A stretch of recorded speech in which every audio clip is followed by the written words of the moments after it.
भाई साहब, इतने बड़े बड़े दावे किए, पहले सड़कों पर अपोजिशन नाकाम हुई, आज आपके अरकान ही पूरे नहीं आए, लीडर ऑफ द अपोजिशन भी नहीं आए, खुद बिलावल भुट्टो जरदारी बड़े मायूस हुए। देखें, ये सब बातें वो हैं जो पार्लिमानी जमहूरियत को लोग नहीं समझते, और मैं हैरान हूँ कि पॉलिटिकल लीडर भी ये बातें कर रहे हैं। पार्लियामेंट्री डेमोक्रेसी अददी अक्सरियत पे चलती है, जब वो नहीं होती तो हुकूमत ख़त्म हो जाती है।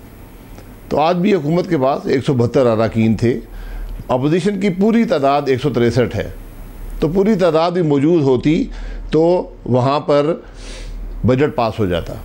ये एक वाज़ेह हकीकत है।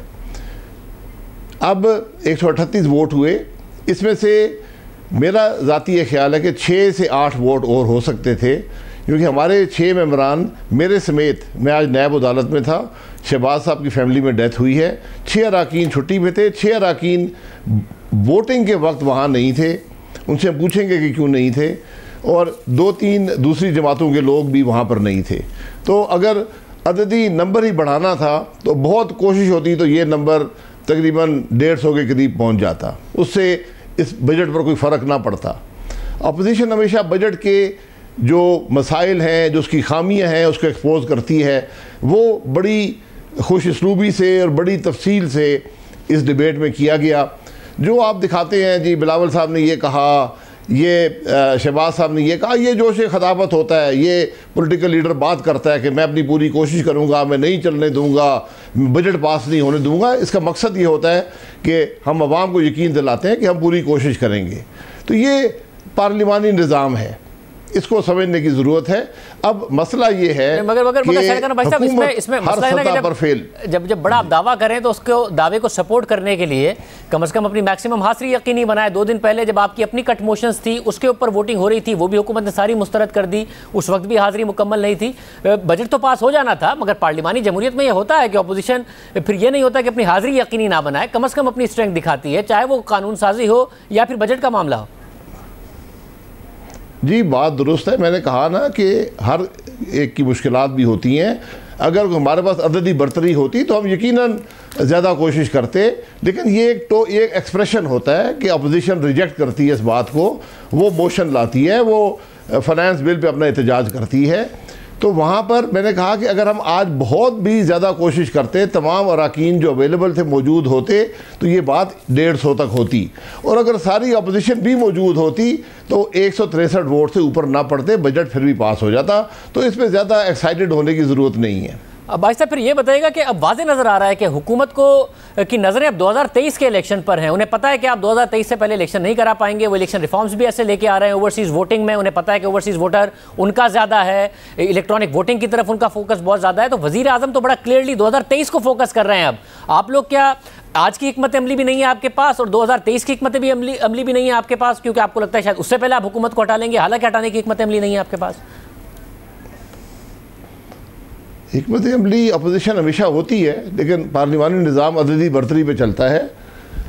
अब हुकूमत की अगर आप बात कर रहे हैं तो मुझे तो हुकूमत चलती नज़र नहीं आती, क्योंकि जो ये बजट पेश किया गया है ये पाकिस्तान की तारीख़ का बदतरीन बजट है, और ये ऐसा बजट है जो सिर्फ इसकी बुनियाद ही झूठ पर मबनी है। तो ये कैसे चलेगा? हमारा मसला, हमारे मुल्क का मसला आज ये नहीं है कि कौन इक़्तिदार में होगा या कौन नहीं होगा। मुल्क का मसला ये है कि मुल्क के मसाइल इतने बढ़ चुके हैं, मुल्क की तकालीफ इतनी बढ़ चुकी हैं, गवर्नेंस इतनी नाकाम हो चुकी है, हुकूमत इतनी मायूस कुन है कि कोई आगे रास्ता नज़र नहीं आता कि मामला चलेगा कैसे। तो हमें सबको उस बात की फ़िक्र करनी चाहिए, वरना मैं तो सबसे बड़ा हामी हूँ कि हुकूमतें 5 साल पूरी करें। 2023 में अगर हम एक free and fair election they सकें तो पाकिस्तान के अवाम को फैसले का मौका मिल जाएगा। भाई साहब, जब 3 साल ये तबाही हुई है, 2 साल और तबाही बर्दाश्त कर लेंगे। दूसरी तरफ जो तबाही थी, एक साल 1.9% तरक्की का, एक साल मनफी तरक्की का, ये साल 4% तरक्की का, अगला साल वो 4.8 से 5% तरक्की का टारगेट कर रहे हैं, आखिरी साल में वो 6% टारगेट कर रहे होंगे। तो बुरा वक्त तो निकल चुका है उनका, अब तो वो अच्छे वक्त की तरफ बढ़ रहे हैं, जिसको वो बेहतर अंदाज में मार्केट भी करेंगे। तो आपको क्यों लग रहा है अब हुकूमत गिरेगी? जब आपके गिराने के बावजूद और बुरी कारकर्दगी के बावजूद नहीं गिरी, तो अब जब आपकी वो स्ट्रेंथ नहीं है और हुकूमत की कारकर्दगी पहले से बेहतर होगी तो कैसे गिरेगी? अल्लाह करे आपने जो बातें की हैं वो दुरुस्त हों, क्योंकि मैंने पहले कहा ना, सारा मामला झूठ पे मबनी है। 313 की जीडीपी, 313 अरब डॉलर की जीडीपी आज जो है वो 296 पे है।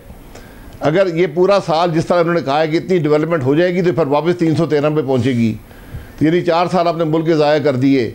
और उसके बाद भी बातें हैं, आप एग्रीकल्चरल जो ग्रोथ दिखाई गई है जो मुकम्मल झूठ पे मबनी है, उससे ये जीडीपी ग्रोथ दिखाई, मैं उसको भी कबूल कर लेता हूँ।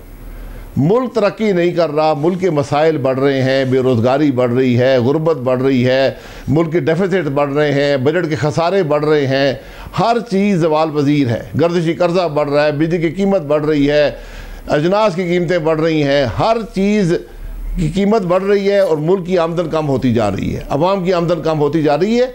ऐसे मुल्क नहीं चला करते।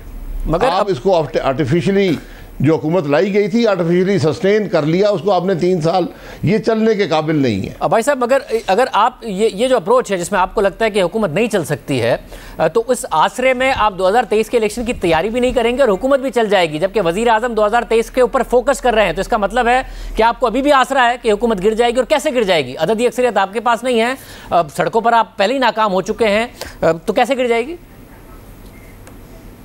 देखिए, हुकूमत का काम होता है कि अपने काम पर फोकस करे, उसको वोट मिलेंगे, उसके रिज़ल्ट जो देगी इन 5 सालों के अंदर।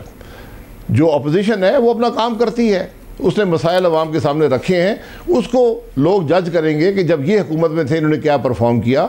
लोग जज करेंगे कि यार उन्होंने हमारी बात की है अपोजिशन के अंदर, ये नहीं, उनकी जजमेंट वैसे ही होती है। इलेक्शन अगर 2023 में भी हुए तो आप देखेंगे बात इस मुल्क के निज़ाम की है। अगर ये निज़ाम आइन के मुताबिक होगा, फ्री एंड फेयर इलेक्शन होंगे, तो फिर ही पाकिस्तान आगे बढ़ पाएगा। मगर भाई साहब, 29 मई को आप लोगों ने ऐलान किया था मौलाना ने कि 4 जुलाई को सवात में जलसा होगा, उसके बाद जलसों का सिलसिला होगा, तो वो होगा या नहीं होगा अब 4 जुलाई को? जी वो होगा जी, जलसे होंगे जी, ये जलसे का सिलसिला चलता रहेगा। हमने इस इशू को कि मुल्क जब तक आइन के मुताबिक नहीं होगा, इसके इलेक्शन फ्री एंड फेयर नहीं होंगे, ये मुल्क नहीं चलेगा, ये बयानिया है पीडीएम का। मगर भाई साहब, आपको फिर ये यकीनी तो आपको बनाना पड़ेगा ना, ये खुद ब खुद तो नहीं होगा। अगर आपको 2018 के इलेक्शन पर एतराज़ है तो 2023 का खुद ब खुद वैसा इलेक्शन हो जाएगा जो सबको काबिल कबूल होगा, ये खुद ब खुद तो नहीं होगा। उसको यकीनी आप कैसे बना लेंगे? जी, काबिल कबूल नहीं होगा ना, जब अवाम कबूल नहीं करेंगे तो कबूल नहीं होगा। अवाम तो इस इलेक्शन को भी कबूल नहीं कर रहे, जब उनको उसके हक़ाइक़ सामने आए हैं, अब लोग कबूल नहीं करते। तो अगर आपने ये एक्सपेरिमेंट करने हैं, इसी तरह इलेक्शन चलाने हैं, इस तरह हुकूमतें लानी हैं, ऐसे वज़ीर बनाने हैं, ऐसे वज़ीर-ए-आज़म लाने हैं, तो मुल्क तो नहीं चलेगा। आप जो मर्ज़ी कर लें, ये आज की हकीकत है। देखिए, ये झूठ और ट्वीट से मुल्क नहीं चलता। जो हुकूमत कह रही है, जो वज़ीर ख़जाना कह रहे हैं, जो वज़रा कह रहे हैं, इस मुल्क की हकीकत उससे बहुत फ़र्क है। तो भाई साहब, अगर फ़र्क है तो अवाम आपके साथ सड़कों पर होते, आप सड़कों पर हुकूमत को गिराने में कामयाब हो गए होते, वो तो नहीं हुआ। सड़कों पे पाकिस्तान में कब अवाम आए हैं? और उस दिन से डरे कि अवाम सड़कों पे आ जाएं। फिर वो नहीं देखेंगे कौन सी पीटीआई है और कौन सी मुस्लिम लीग नून है और कौन वर्दी में है और कौन नहीं है और किसने जज का लबादा पहना है या नहीं पहना। उस दिन से डरें जब अवाम सड़कों पे आ गए। इसीलिए सियासी निज़ाम होता है, इसीलिए सियासी जमातें होती हैं, वो काम नहीं करती, फेल हो जाती हैं, इलेक्शन में दूसरी जमात आ जाती है।